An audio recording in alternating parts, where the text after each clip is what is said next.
আসসালামু আলাইকুম। বাংলাদেশ বেতার, গোপালগঞ্জ। খবর পড়ছি মৌসুমী আক্তার।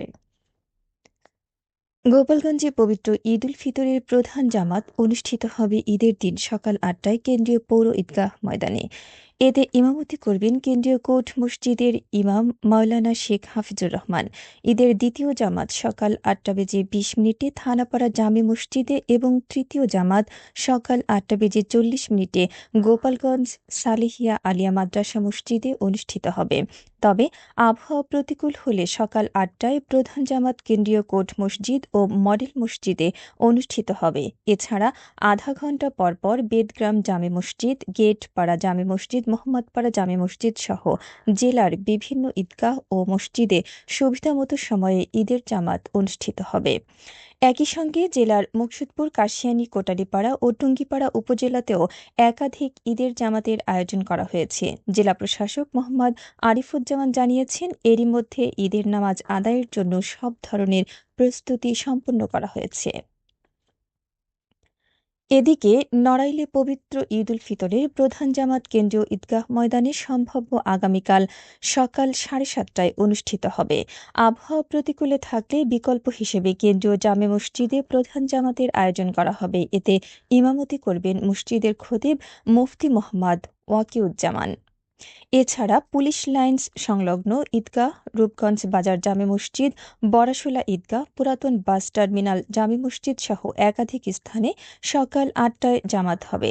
জেলা মডেল মসজিদে সকাল ৮টা বেজে ১৫ মিনিটে এবং জমিদার বাড়ি ঈদগাহে সকাল ৮টায় জামাত অনুষ্ঠিত হবে। অপরদিকে জেলার অন্যান্য মসজিদ ও ঈদগাহে স্থানীয় কমিটির সুবিধা অনুযায়ী সময় নির্ধারণ করে ঈদের প্রধান জামাত আদায় করা হবে। বাংলাদেশ বিশ্ববিদ্যালয় মঞ্জুরি কমিশনের নবনিযুক্ত চেয়ারম্যান অধ্যাপক ড মামুন আহমেদকে অভিনন্দন ও শুভেচ্ছা জানিয়েছেন গোপালগঞ্জ বিজ্ঞান ও প্রযুক্তি বিশ্ববিদ্যালয়ের উপাচার্য অধ্যাপক ড হোসেন উদ্দিন শেখর। গণমাধ্যমে পাঠানো এক শুভেচ্ছা বার্তায় উপাচার্য জানান, ইউজিসি চেয়ারম্যান অধ্যাপক ড মামুন আহমেদ ও তিনি ঢাকা বিশ্ববিদ্যালয়ের প্রাণ রসায়ন ও অনুপ্রাণ বিজ্ঞান বিভাগে একই সঙ্গে পড়াশোনা করেছেন এবং দীর্ঘদিন ধরে একই বিভাগে কর্মরত ছিলেন। মাদারীপুর সদর উপজেলার ঘটমাঝি ইউনিয়নের করদি সরকারি প্রাথমিক বিদ্যালয় মাঠে পবিত্র ঈদ উপলক্ষে অসহায় ও দুস্থদের মাঝে খাদ্য সামগ্রী বিতরণ করা হয়েছে। গতকাল সকালে হাজী হোনাউল্লাহ কল্যাণ ফাউন্ডেশনের উদ্যোগে শতাধিক মানুষের মধ্যে এসব সামগ্রী দেওয়া হয়। অনুষ্ঠানে প্রধান অতিথি হিসেবে উপস্থিত ছিলেন জেলা সমাজসেবা কার্যালয়ের উপপরিচালক বিশ্বজিৎ বৈদ্য নাদিম। তিনি বলেন, অনেক সংগঠন নিবন্ধিত থাকলেও কার্যক্রম চালিয়ে যাচ্ছে খুব কম, তাই সংগঠনকে সক্রিয় রাখতে সবাইকে সম্পৃক্ত হতে হবে। ফাউন্ডেশনের সভাপতি হারুনুর রশিদ হাওলাদারের সভাপতিত্বে এবং কোষাধ্যক্ষ মোহাম্মদ শহীদুল ইসলাম হাওলাদারের সঞ্চালনায় অনুষ্ঠানে সাধারণ সম্পাদক মোহাম্মদ তোতামিয়া হাওলাদার সহ স্থানীয় গণ্যমান্য ব্যক্তিরা উপস্থিত ছিলেন। মাদারীপুরে যাত্রীবাহী বাস ও তরমুজ বোঝাই ট্রাকের মুখোমুখি সংঘর্ষে অন্তত ১৫ জন আহত হয়েছেন। গতকাল সকালে সদর উপজেলা ঢাকা-বরিশাল মহাসড়কের তাঁতিবাড়ি এলাকায় এ দুর্ঘটনা ঘটে।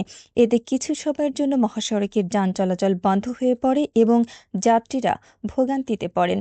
পুলিশ ও ফায়ার সার্ভিস জানায়, ঢাকা থেকে বরিশালগামী একটি যাত্রীবাহী বাসের সঙ্গে বিপরীত দিক থেকে আসা তরমুজ বোঝাই ট্রাকের সংঘর্ষ হলে উভয় যানবাহন চালকসহ ১৫ জন আহত হন। পরে খবর পেয়ে ফায়ার সার্ভিস ও হাইওয়ে পুলিশ ঘটনাস্থলে পৌঁছে উদ্ধার কাজ চালায় এবং আহতদের মাদারীপুর ২৫০ শয্যা জেলা হাসপাতালে ভর্তি করে। মোস্তফাপুর হাইওয়ে থানার ভারপ্রাপ্ত কর্মকর্তা মামুল আল রশিদ বলেন, দুর্ঘটনার কারণে কিছু সময় যান চলাচল বন্ধ থাকলেও পরে পরিস্থিতি স্বাভাবিক হয়। এবারে শুনুন কৃষি সংবাদ। নড়াইলের কালিয়া উপজেলায় চলতি রবি মৌসুমে ৩,৭০০ হেক্টর জমিতে খেসারি ডালের আবাদ করা হয়েছে।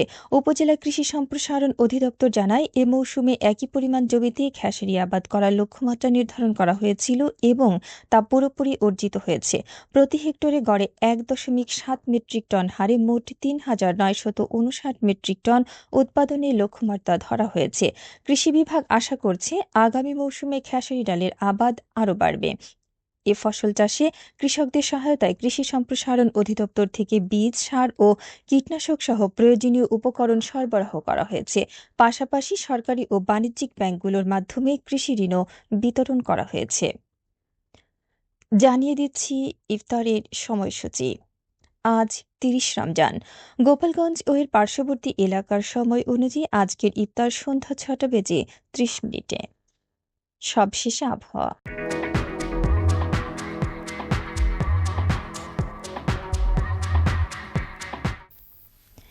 আজ বেলা ১টা পর্যন্ত দেশের অভ্যন্তরীণ নদীবন্দরসমূহের জন্য আবহাওয়ার পূর্বাভাসে বলা হয়েছে, রংপুর, ময়মনসিংহ এবং সিলেট অঞ্চলসমূহের উপর দিয়ে পশ্চিম অথবা উত্তর পশ্চিম দিক থেকে ঘণ্টায় ৬০ থেকে ৮০ কিলোমিটার বেগে অস্থায়ীভাবে ঝোড়ো হাওয়া সহ বৃষ্টি অথবা বজ্রবৃষ্টি হতে পারে। এসব এলাকার নদীবন্দরসমূহকে ২ নম্বর নৌ হুঁশিয়ারি সংকেত দেখাতে বলা হয়েছে। খবর শেষ হলো। আমাদের পরবর্তী খবর প্রচারিত হবে সকাল ১০টা বেজে ৩০ মিনিটে বাংলায়।